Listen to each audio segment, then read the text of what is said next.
पुन्हा एकदा का मराठी सिनेमासाठी आणि खऱ्या अर्थाने एक वेगळं आंदोलन आता उभं केलंय। कुठलं पक्ष न बघता सुशांत शलर इकडे आलेत। ये रे रे पैसा 3 खरा तर धुमाकूळ घालतोय, मात्र स्क्रीन्स बंद करून फक्त 3 स्क्रीन्स ठेवण्यात आल्यात एका हिंदी सिनेमासाठी। मुळात काय आहे की मराठी सिनेमावरती वारंवार हा जो काय अन्याय होतो त्या अन्यायाला आम्ही जेव्हा जेव्हा आमच्यापर्यंत ही गोष्ट पोहोचते तेव्हा तेव्हा त्याला वाचा फोडण्याचं काम करतच असतो।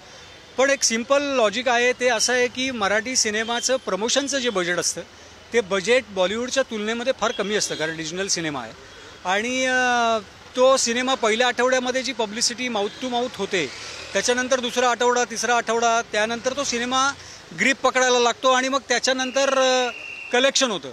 पण जर का अशा पद्धतीने पहिल्याच आठवड्यामध्ये तो उतरवला जात असेल तर मराठी निर्माता, मराठी सिनेमा मोठा कसा होणार आणि त्याची जी काही गुंतवणूक आहे ती गुंतवणूक कशी भरून निघणार, यासाठी आजचं हे आंदोलन होतं आणि त्यासाठी त्यांना आता निवेदन दिलं आहे, त्यांना सांगितलं आहे। आणि जर का त्यांनी या पद्धतीनेच त्यांचं काम अशाच पद्धतीने सुरू ठेवलं तर शिवसेना स्टाईलनी माननीय शिवसेना मुख्य नेते एकनाथजी शिंदे साहेब यांच्या मार्गदर्शनाखाली महाराष्ट्रभर सगळीकडे हे आंदोलन छेडण्यात येईल। पण आज तुम्ही पक्ष न बघता ही गोष्ट केली, कुठे ना कुठे मराठीच्या मुळे संजय राऊत साहेब असतील किंवा तुम्ही सुद्धा आज अमय खोपकरांच्या पाठीशी उभे राहिला। हे मला ॲक्च्युली कोणाच्याच बद्दल अशा पद्धतीचं भाष्य करायचं नाही, कारण मराठी सिनेमा ही महाराष्ट्राची परंपरा आणि महाराष्ट्राचं संस्कृतीचं जतन करण्याचं काम गेली कित्येक वर्ष करते।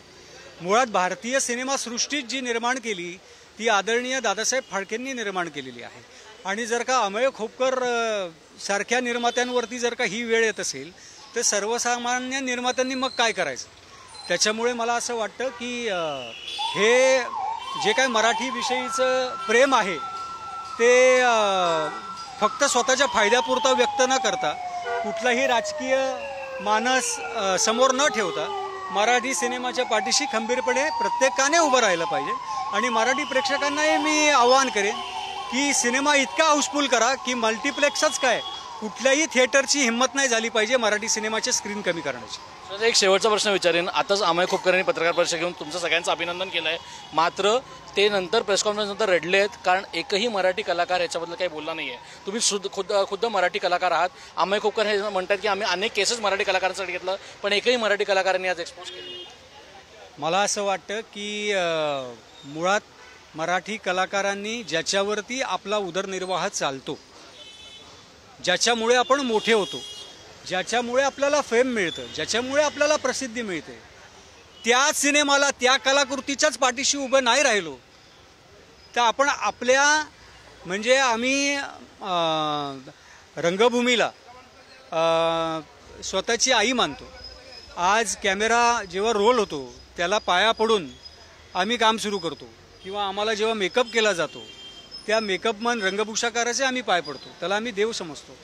तर या कलाकृतीला आपण स्वतःचं दैवत मानतो, तर आपण आपल्या सिनेमाच्या पाठीशी उभं नाही राहायचं तर मग कशाच्या पाठीशी उभं राहायचं। त्याच्यामुळे अशी वेळ जर का येत असेल तर कलाकारांनी स्वतःचं आत्मपरीक्षण करण्याची गरज आहे। खूप खूप धन्यवाद।